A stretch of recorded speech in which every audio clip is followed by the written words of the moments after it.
அனைவருக்குமே வணக்கம். சற்று முன் கிடைத்திருக்கக்கூடிய ஒரு மிக மிக முக்கியமான செய்தி ஒன்று வெளியாகி உள்ளது. சற்று முன் 7 ஆண்டு சிறை, செந்தில் பாலாஜி வழக்கில் நீதிமன்றம் பரபரப்பு தீர்ப்பு. இது மாதிரி பார்த்தீங்கன்னா செய்திகள் வெளியாயிருக்கு.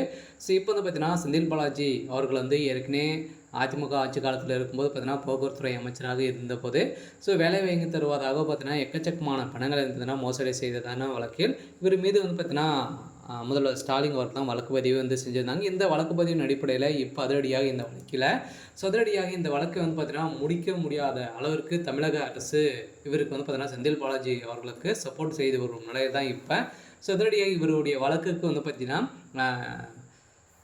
இந்த கிரிக்கெட் மைதானத்தில் இருக்கக்கூடிய ஆட்கள் அனைவருமே தேவைப்படும் அப்படின்ற மாதிரி பார்த்தீங்கன்னா நீதிமன்றம் கிண்டல் செய்து இப்போ செந்தில் பாலாஜியுடைய வழக்கில் நீதிமன்றம் தீர்ப்பு வழங்கியிருக்காங்க. இந்த தீர்ப்பின் அடிப்படையில் செந்தில் பாலாஜியுடைய கதை ஒட்டுமொத்தமாக முடிஞ்சிருக்கு. இதை பற்றி இந்த வீடியோவில் நம்ம முழுமையாக பார்க்கலாம்.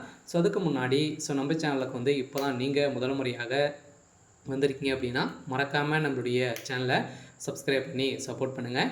வாங்க வீடியோக்குள்ளே போகலாம்.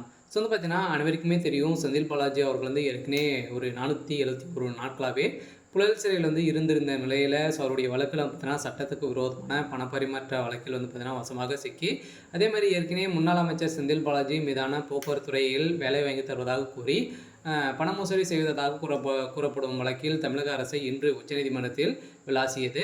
இந்த வழக்கில் 2000 பேருக்கு மேலே பார்த்தீங்கன்னா அதிக மாணவர்கள் மீது குற்றவாளிகளாகவும் 500 பேருக்கு சாட்சிகளாகவும் பார்த்தீங்கன்னா சேர்க்கப்பட்டு இருப்பதை சுட்டிக்காட்டிய உச்சநீதிமன்றம் விசாரணைக்கு நீதிமன்ற அறை போதாது என பெரிய கிரிக்கெட் மைதானம் தான் தேவை அப்படின்ற மாதிரி இருந்ததுன்னா செந்தில் பாலாஜியுடைய வழக்கில் ஒரு மிகப்பெரிய ஒரு அவப்பெறை ஏற்படுத்தி இருக்கக்கூடிய நிலையில் தான் தமிழ்நாடு அரசு செந்தில் பாலாஜியை தப்பிக்கிறதுக்காக ஒரு மிகப்பெரிய நாடகம் போட்டிருக்காங்க.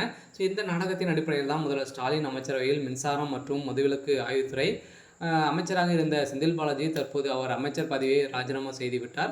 செந்தில் பாலாஜி அதிமுகவில் இருந்து அமமுக சென்று பிறகு அதன் பின்னர் திமுக இணைந்திருக்கக்கூடிய நிலையில் இப்போ மறைந்த முன்னர் ஜெயலலிதா தலைமையிலான அதிமுக ஆட்சியில் கடந்த 2011-15 ஆண்டு காலத்தில் போக்குவரத்துறை அமைச்சராக இருந்தார். அப்போது பணம் வாங்கி வேலையை வாங்கி தருவதாக புகாரின் தமிழக அரசு 2018ஆம் ஆண்டு பார்த்தீங்கன்னா ஒரு மீது வழக்கு பதிவு செய்து இப்போ வழக்கு பதிவு அடிப்படையில் 2023 இவர் பார்த்தீங்கன்னா புழல் சிறையில் இருந்து இப்போ இவருக்கு நீதிமன்றம் ஒரு 15 மாதங்கள் சிறைக்கு பிறகு பார்த்தீங்கன்னா செந்தில் பாலாஜி அவர்கள் அவருடைய வழக்கில் ஜாமீன் ரத்து செய்யப்பட்டிருக்காங்க. இப்போ அதிரடியாக செந்தில் பாலாஜி அவருடைய பதவி பறிக்கப்பட்டு இப்போ அதிரடியாக அவர் கைது செய்யப்பட போகிறாரு அப்படின்ற மாதிரி தான் இப்போ நீதிமன்றம் தகவல் வழங்கியிருக்காங்க.